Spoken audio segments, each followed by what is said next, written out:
You're entering VTV's Chamber Zone. Your business community at work. Representing the Vernal area and Duchesne County Chambers of Commerce, here's Adam Massey and Irene Hansen. Welcome to Chamber Zone, your business community at work. I'm your host, Irene Hansen. And wow, this is an exciting day because I have with me my favorite nonprofit here, of course represented by one of the wonderful board members. And I'd like to welcome Liz Ivie, and you are with KLIC. We're going to talk a little bit more about all that means. But you know, I have a soft spot in my heart for nonprofits.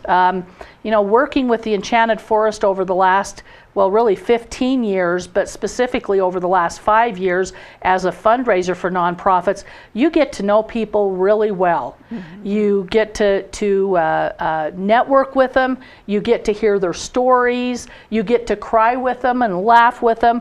And so I have to tell you that that KLIC has really, is one of my favorites. It just is, not only because the story is right, but it's ran right. And so with that, Liz, I want you to tell us, first of all, what does KLIC stand for? And second of all, just give us that intro into what do you do? Okay, so KLIC stands for Keeping Love in Communities.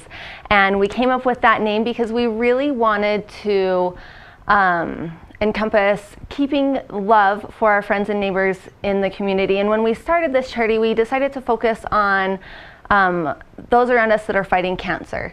We've been affected by it in our family, and we realized that there really isn't a network out here for people who are fighting cancer. There's really not a big support group, whereas, you know, if you're out in the city, there's going to be support groups for people, and it's more convenient for them to go to treatments. And there's, you know, it's just not that way out here. And so what we do is we raise money throughout the year. We do various fundraisers, and we distribute that to people in the form of gas vouchers so they can fill up their tank on the way out to treatments. We pay for hotel stays when they're out for treatments, especially people who are getting radiation. They might have to stay out in the city for 6 weeks, and that can be a really big unplanned burden for them. And so it's so wonderful that we can step in and help them with that. And then we also help with some short-term needs.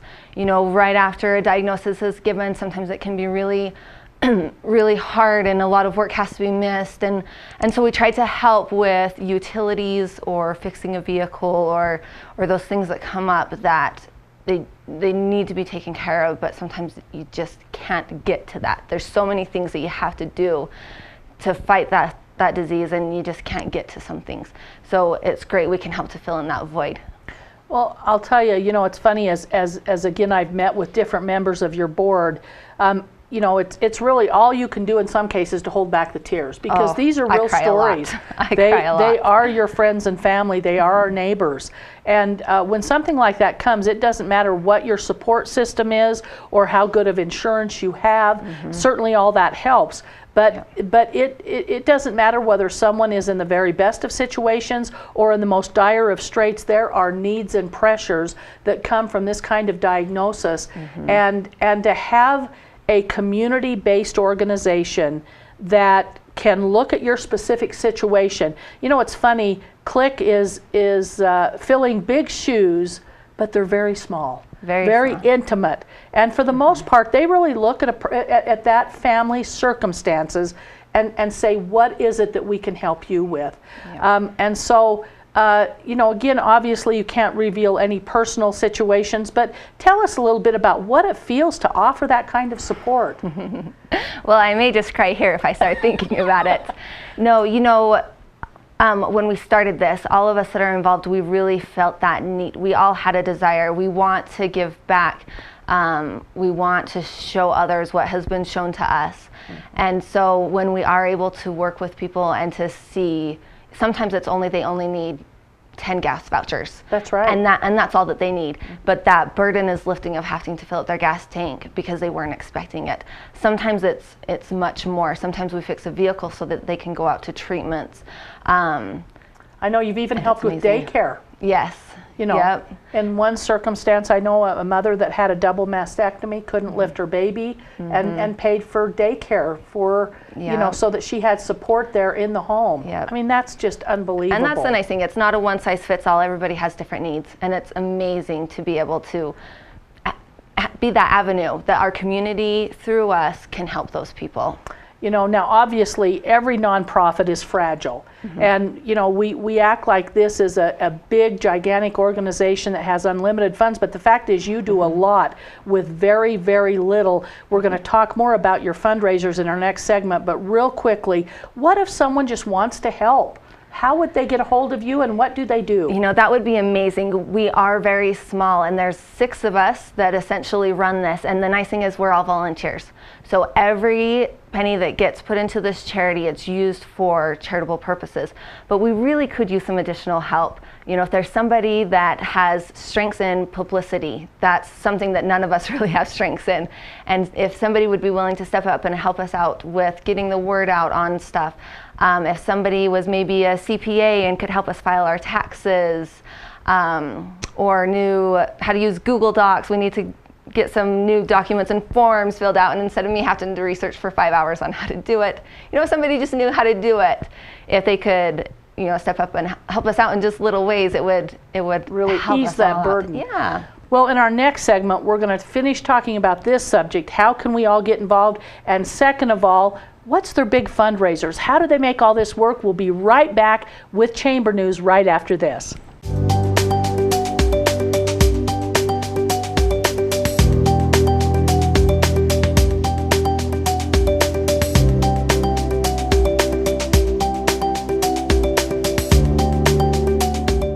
Almost 45% of the oil produced in Utah, 7.8 million barrels, comes from Duchesne County. That oil feeds our state economy, provides job growth, and supports local business. Here in Duchesne County, we're working to make Utah an economic, cultural, and technological leader. Whether you're here for business or pleasure, Duchesne County will welcome you with open arms and invite you to explore all the beauty of the Uinta Mountains. Duchesne County, close enough for business, far enough to get away. Welcome back to Chamber Zone, your business community at work. I'm so happy to be here with Liz Ivie, and in our first segment we talked about how special KLIC is, but I want to go back to a couple of things that you said before we dive into the fundraising. And that is, number one, 0% administration. I mean, that's unheard of. I know that occasionally I've had other charities call me at home. I ask them what is their percentage. Oftentimes they'll say 60 to 70% administration. So KLIC is literally 0% administration. Right now, all ran by volunteers. And so, and then the second thing is you can use more help. Because where you don't want to charge administrative fees and you don't have any staff, so it's literally just the board running around doing taxes. So if someone out there just says, you know what, I have a little bit of extra time, whether it's creative, whether it's publicity, maybe accounting, attorney, those kinds of things, Liz, just so that we don't miss out, be sure and let them know, how can they get a hold of someone with KLIC? Really, the easiest way to do that would be to get on our Facebook page, Keeping Loving Communities. Like our Facebook page, and you can send us a message. Sometimes we don't check it every day, but we will get back with you within a couple of days. And our phone number is also on that page as well. And also you can get a hold of the Chamber also, Duchesne County Chamber, 722-4598. We know these people, we have them on speed dial, and we'd be glad to pass along a message if something comes up. Because again, you guys have a very big spot in our heart. Not only have you helped people we know, we've been involved. You know, it's funny when you know a need, you just can't be the same again. And so we, as a Duchesne County Chamber, we have just wanted to take KLIC under our arm as a picture of what it should be like to do good things in the community, of being confident in the people that are doing things. And we have that kind of confidence, which leads us to the big June event, which seems like it was a long time away. It's coming up very soon. It's coming up very quickly, yes. So our main fundraiser for the year, where we get the bulk of our money, is an event that we called KLIC in Your Step. And that is a walk that we hold in Duchesne at the park in Duchesne. And what we do is we ask team community members to come together, and they go out and they get pledges from businesses and community members. And so we pledge to walk a lap, which is almost a half of a mile, for every $5 that is pledged to the charity. Wow. And we keep track of all those laps, and we just go and walk and listen to some good music and have a really fun time. How many people came last year, Liz? There was about 400 last year. Oh my gosh. Yep, it was amazing. We finished walking laps about 2 hours sooner than we thought that we were going to. We were finished right around midnight last year. Wow. So it was great. Yep. Well, you know, it's fun because, you know, Duchesne is the community that's known for community spirit. Doesn't matter whether you're attending a football game, whether it's the wonderful drill team that's won 10 championships. 12. Or 12. Oh my goodness, 12. Or whether it's something like KLIC. Just a huge community support. And so, of course, you know, first of all, go to the event because it is super fun, a lot of community spirit. But second of all, go out and get some sponsors. And even if you can't walk, get some sponsors, get some money put together, and these guys will walk that off. And whatever pledges you bring, they'll walk that off and make sure that that's part of paying back the community. Now, how can they get involved in the organizational part of it? Okay, great. So if you would like to be a part of the walk, we are having a team meeting on April 7th, and that's again in Duchesne at the library there. We do everything in Duchesne because that's where we're from, but this is, you know, the whole Uinta Basin. So April 7th, 7 o'clock at the Duchesne Library, and our event is going to be June 26th, which is a Friday, and we start at 6:30. We have a little opening ceremony at the park on Main Street, and then what's called a walk of hope, and we're led out by the cancer survivors.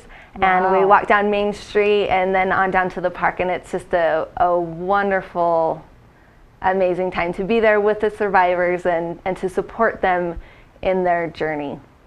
Well, you know, you have a great reputation, and you know, it's interesting, the nonprofit world is hard, and I know that here in the Basin we're seeing a little bit of a correction in our economy. People here are so generous, unbelievably generous, and we just get more inventive when we have challenges. That's right. But I know that this year you are facing a little bit more of a concern because cancer doesn't take a holiday. It doesn't care what the economy is like. No, and so what are your fundraising goals for this year? Not necessarily financially, but how do you see things coming together? You know, I really don't think that it will be a problem. I think people want to give. I think people set aside money to give regardless of what's going on. And also there's an incentive because we are a 501c3, and so it's a tax write-off. So, you know, there might be some that won't be able to give as much as they have in the past, or some, but I don't anticipate anybody not giving that's given in the past. People really like to help their neighbors, and this is an avenue for that. And, you know, I don't really anticipate much of a change.